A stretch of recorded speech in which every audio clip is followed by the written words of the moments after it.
Weller Racing springs on the Talon. So let's do a comparison. This is the top spring from Weller. This is the top spring from Honda. Very different, obviously.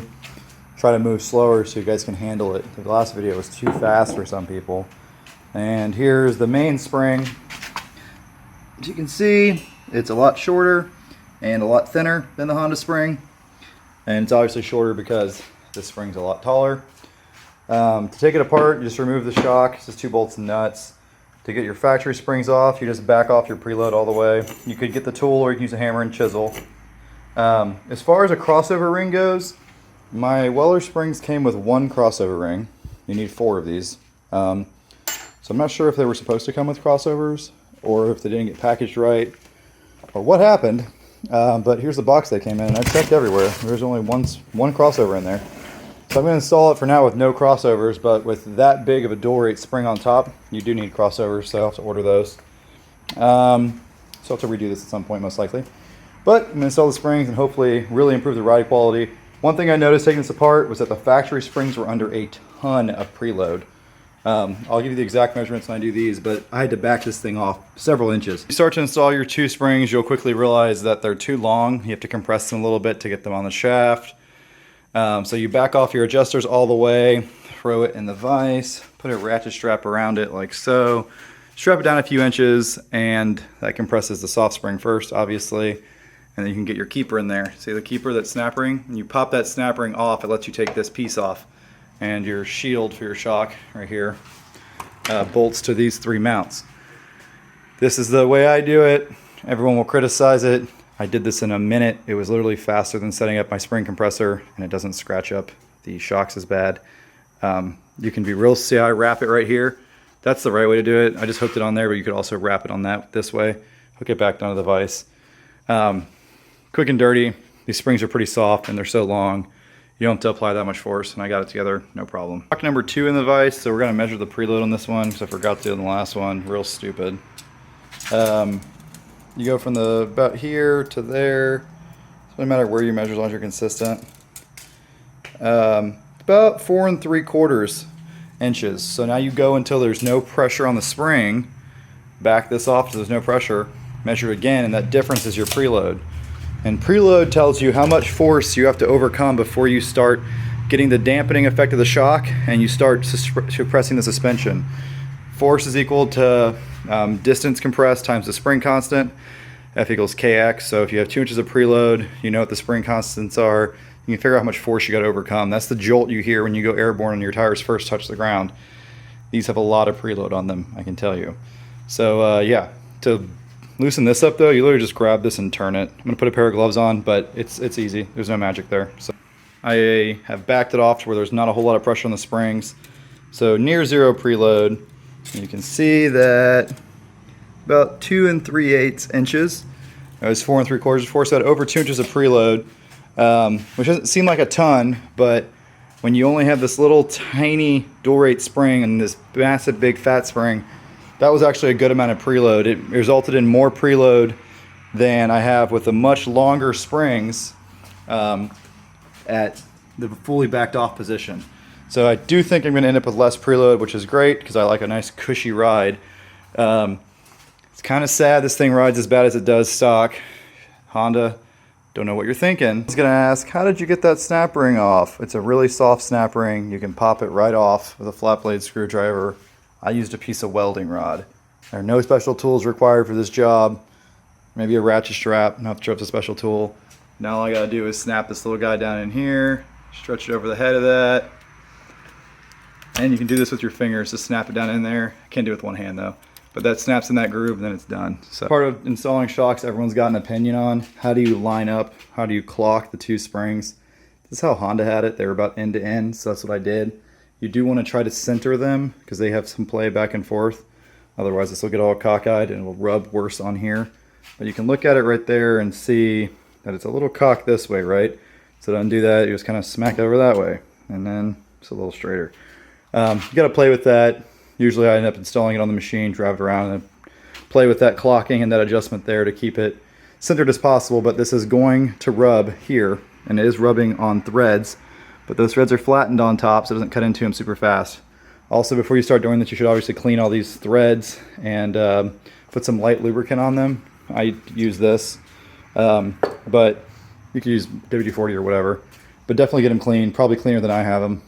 It's been a long day and I'm being lazy. That trial one was interesting. At the softest setting, I lost almost 3 inches of ride height. And you can see that because the shocks are pretty close to being bottomed out. Not really, probably about half travel.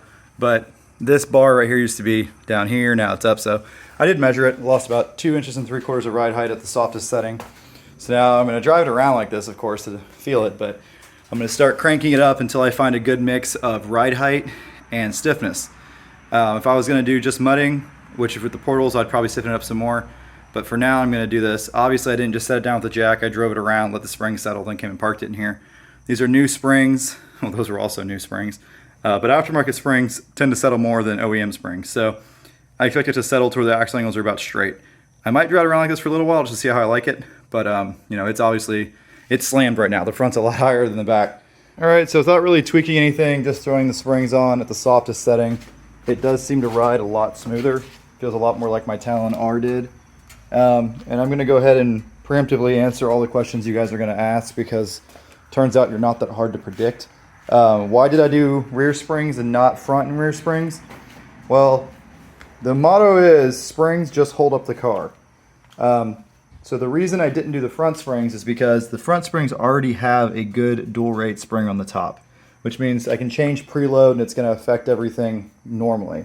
With those little tiny dual rate springs in the rear, those things are bottoming out so fast and whoops that if the bump is, you know, bigger than this, you end up feeling your main spring rate, not your low spring rate. So I only did the rear springs to increase the amount of travel at the lower spring rate. That's what the top is. That's why I didn't do front, because the front, it takes the same amount of force to hold up the car, right? It's not like the springs are going to make it softer unless you change the dual rates. You know, you're going to have X amount of compression to hold up the weight of the vehicle. F equals KX. So you say, you know, the force, which is the weight of the vehicle, is constant. You know, you're going to end up with some combination of sag to hold up this thing. The preload kind of changes where that settles out at. But if you only have this much up travel on your first spring rate, it's going to ride rough. That's why I didn't change the front springs. That's why I really don't think it's probably worth changing the front springs unless you're going to do some valving, which I'm probably not because I don't care that much. So I've got my shock set on the softest setting, whatever that one clicker does. I wish it was multiple clickers like my Elkas. We can adjust preload and compression and high-speed compression separately. But what I just noticed now is the car's a little unbalanced. It's a little ass low. It does jump better like that, ironically, because it doesn't lawn dart as bad, but it definitely rides smoother. Half an inch of preload out of the front, and it's sitting a little more level now. You see the whole thing's a lot lower. I'm gonna add a little bit to the rear. I know before someone says it, preload is only there to adjust your sag, which that's how you do it for racing, all right? If I wanted to go racing, I'd have bought a Turbo S or an X3. Talons are all about having fun, which is what 99% of people use their side-by-sides for. So yes, I know I should have 1-to-3 ratio and all this crap. Don't care. I'm trying to set it up to where it's fun. There's a big difference. Everyone tries to put these racing mods on their side-by-sides and just freaking ruins them. Anyways, the back is too low though. That is way too low. That is so far from ideal sag, it's not even funny. So we're gonna crank the back up a little bit. But yeah, suspension, man, it's a mind fuck. I kind of do like the slammed, lowered look of the Talon though. I think the reason that Honda put this, the way they did with the springs, with these big stiff springs and these little tiny dual rate springs and everything, and had a lot of preload, is for safety. They want it to be up high so it looks good and it's appealing and has good ground clearance numbers. They also want it to not flip over all the time because Honda's super safety paranoid since the three-wheelers and everything else. So I think that's why they go with stiffer spring rates, is to have it, you know, a little more controllable, less body roll. It has a rear sway bar, but a lot of side-by-sides, even 64-inch ones, have a front sway bar as well. This doesn't have that. So I think Honda kind of compensates by doing a stiffer spring rate to cut down on the body roll. So it's probably more about safety than it is this bed capacity number they're going for. I think that's how the Talon X looks at full droop. Not nearly as wild and crazy looking as the Talon R. The Talon R's got a stupid amount of suspension travel. A borderline useless amount of suspension travel for something such a short wheelbase, but still gets to some pretty good angles. So that's how the shock looks at full down travel, right? So just a little visual for you. So we added the preload back into the rear a little bit. You can see there's an inch of preload there. Hopefully that'll make it ride a little more level. Lowered the front some, so overall it's sitting about an inch lower in the front, an inch lower in the back than stock. It hasn't squatted down yet, I need to roll it. But pretty good. If you're gonna adjust the preload on this, pro tip, remove the rear shock, throw it in the vise, save your back. There's not a whole lot of room up in here to get to the adjusters to do it on the machine to adjust the preload. The front, there's plenty of room to adjust it. You can pull the hood off to get some more access. So the front, I just jacked up, had the wheels hanging and adjusted the preload with the shocks on the machine. The rear, I took the shocks off because it's really quick to take the rear shocks off. But I think it's gonna ride pretty good. I'm gonna go test it out again, hit the jump, and hopefully it doesn't lawn dart as bad as it did stock.